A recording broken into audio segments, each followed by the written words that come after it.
So this next piece is really just kind of looking at what occurs early on in a disease, right? And so you have a global population and you have a small percentage of the globe that's infected. And therefore that percent infected is the prevalence of the disease across the globe. And let's see here, there we go. And that prevalence is also equal to a mathematical principle, right? That's called the pre-test probability. What are the chances that anybody in the world right now has this disease? Well, right now, the chances of that are equivalent to the percent that are infected, because we're early on in the process of this disease, right? We're not, we're seeing people that are becoming recovered. So that is starting to change a little bit, but on a global level, we have such a small percentage of the globe that's infected that the pretest probability of being infected is equivalent to the prevalence, more or less.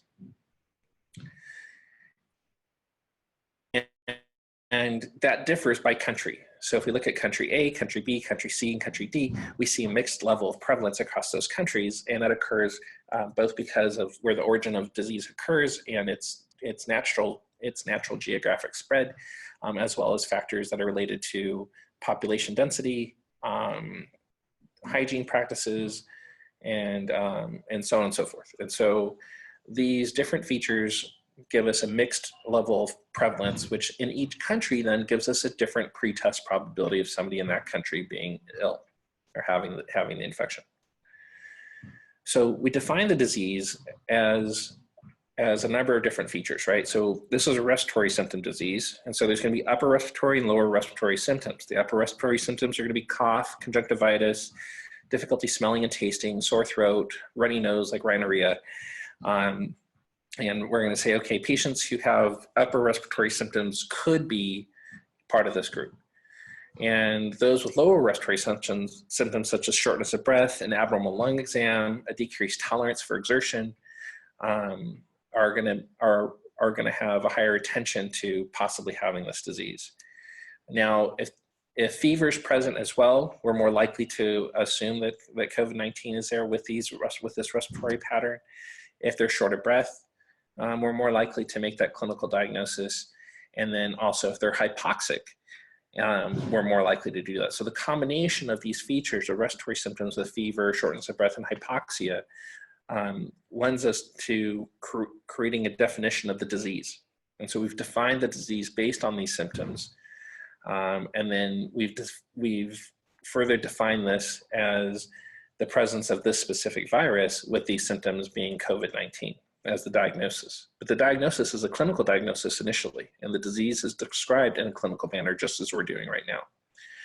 And we realize that those patients that fall into the hypoxia group is the group that we now begin to define as the group that requires hospitalization.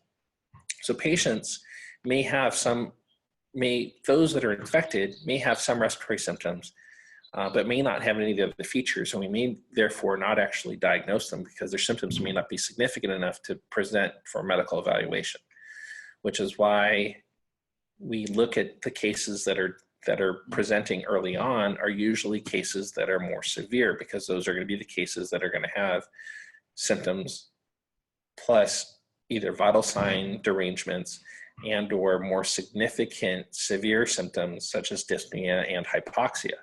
And so early on, the initial prevalence of a disease is undercounted and under ascertained.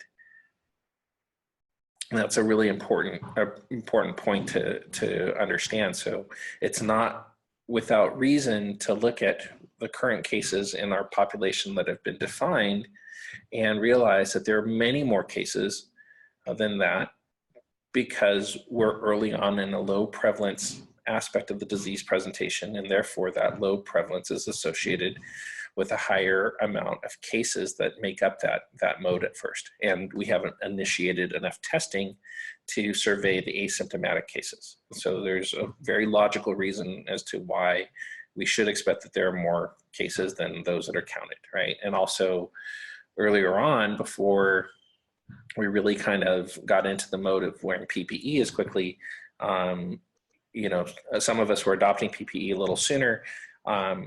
and in my opinion, it was because of this idea of recognizing that testing always lags behind a new disease, and therefore you're better off being in PPE prior to, at least a couple of weeks prior to the initial disease prevalence increasing and spiking, than you are at matching it. Because if you're always trying to match it, you're going to be behind with a decent portion of your healthcare workers, and that puts your healthcare workers at risk when that happens.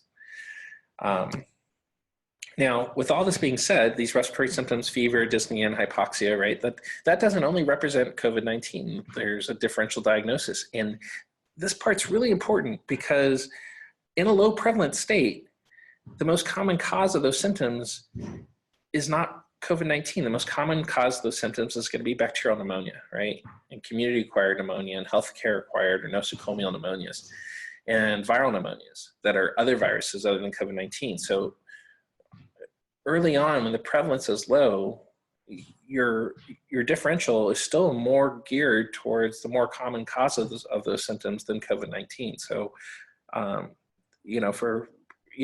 those of us that are in practice, it makes sense that we understand that. But I think, for a lot of the public and a lot of, even a lot of our relatives don't understand, this to that same detail that just because this infection is beginning to occur, we don't necessarily treat everybody as if they're COVID-19 because they have those symptoms.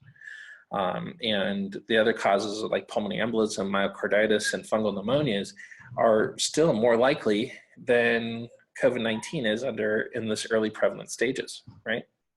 So when you're looking at diagnostic data that's coming in during this process, your differential needs to remain broad, and your approach to that information needs to remain with a more likely etiology rather than with a less likely etiology of a low prevalent disease.